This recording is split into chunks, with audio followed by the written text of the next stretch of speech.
In Singapore, school children are paying a heavy price for the success in global education rankings, with rising numbers seeking psychiatric help as they struggle to cope with the relentless pressure for academic excellence.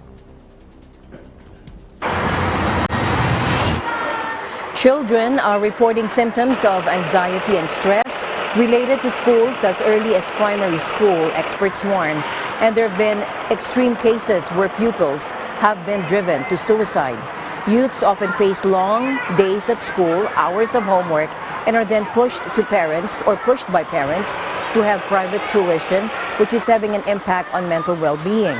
A recent report found that overall the city's pupils reported higher levels of anxiety than average.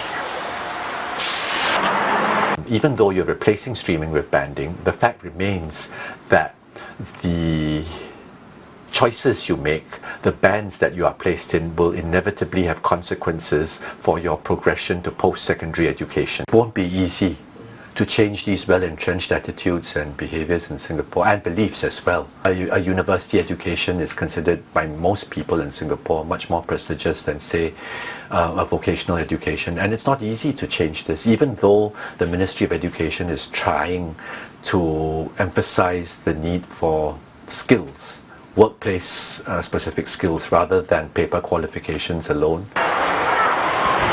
Now, in a bid to reduce stress in its schools, Singapore is embarking upon reforms that will scrap some academic tests and change the rigid streaming process.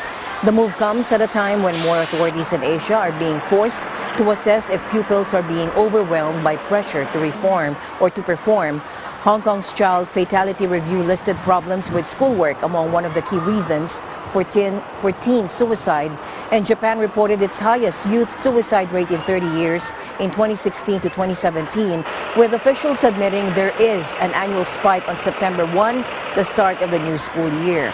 Singapore has placed education at the heart of its development since independence in the 1960s and now tops the PISA international rankings, a system dubbed the World Cup of Education for maths, reading, and science. Authorities hope the reforms can go some way to ease the pressure. Measures include axing some exams in both primary and secondary school and only grouping students according to ability in more academic subjects such as maths and science rather than separating them into streams for all subjects.